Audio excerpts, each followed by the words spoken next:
We were halfway through dessert. My son had just poured coffee. His wife smiled, too wide, too forced. I saw her hand tremble as she reached for the sugar. That's when my phone buzzed, an unknown number. No punctuation, just a sentence.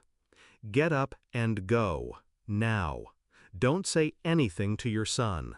My blood chilled. I looked up. My son was laughing. She was watching me. I stood. Bathroom, I said, calmly. I left my bag, my coat, my coffee still steaming, and I walked out the front door. 10 minutes later, the police knocked.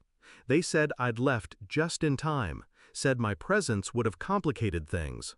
But I already knew that, because I was the one who made the call. Not to the cops, to someone else. Someone who owed me a favor for a favor.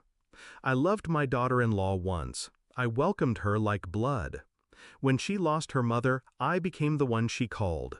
She cried in my arms the day my son proposed. I thought, good. He found someone warm, someone steady. I didn't know she was fire beneath a frozen smile. It started small.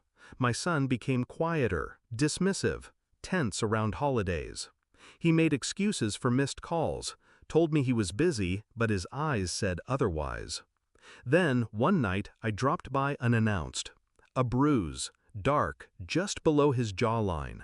He said it was from hockey. He hasn't played since college. I didn't push, but I saw. She got smarter after that. No more visible bruises. Just control.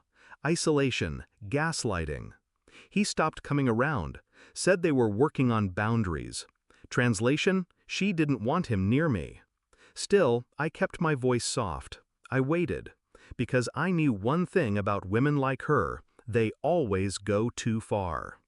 The mistake came with money. They were in debt, deep. But they were hiding it well. Designer coats, luxury weekends, smiling for Instagram. What they didn't know was that the house they lived in, I still had partial ownership. My son never took my name off the deed after the down payment. That gave me access, and I found it. $42,000 drained in less than 8 months. Personal loans, gambling sites, her name, her fingerprint, her spiral. And then I found something worse. An email. From her to someone named Jay. Attached, a PDF of my financial records, bank accounts, pension info, even documents from when I'd co-signed for their car. I read it twice, and then a third time. She was planning to take a loan, in my name, forge my signature, claim elder care expenses, and leave me with the wreckage. My son had no idea. That night, I sat in my dark kitchen. Didn't cry, didn't shake, just poured a glass of wine and made a list. Step 1, hire a private investigator. Step 2, contact my lawyer. Step 3, wait. The waiting was the hardest part. Watching my son slip deeper into her orbit, smiling at family dinners with empty eyes. But I waited, because the best trap is the one they walk into themselves. The final dinner was my idea. Let's all eat together. I miss you both. She agreed quickly, too quickly. She probably thought I was softening, letting go. My lawyer already had the paperwork ready. The investigator had traced the fake accounts.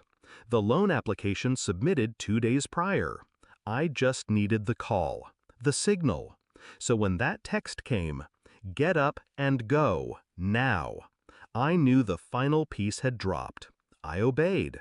And 5 minutes after I stepped outside, the cops moved in. The neighbors watched from their porches. My son opened the door, confused, sleepy, barefoot. Behind him, she stood frozen. The officers asked for her by name. Charges, identity theft, wire fraud, attempted financial exploitation of a senior. My name, my accounts, my trap.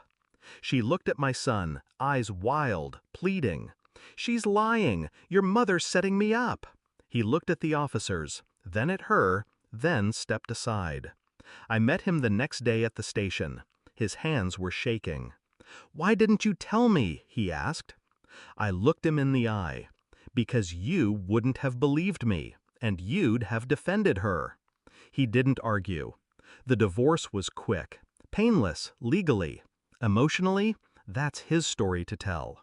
She took a plea deal, 2 years probation, restitution payments, a permanent mark on her record.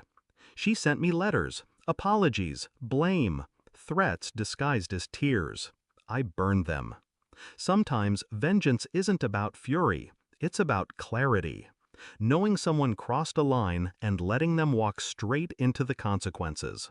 She thought I was naive, old, soft. She forgot I'd raised a man and survived worse than her kind of poison. I don't regret leaving that dinner table. I regret ever sitting at it with her. But I'm glad I walked away. Because justice doesn't always scream. Sometimes it knocks, and when the door opens, it speaks your full name.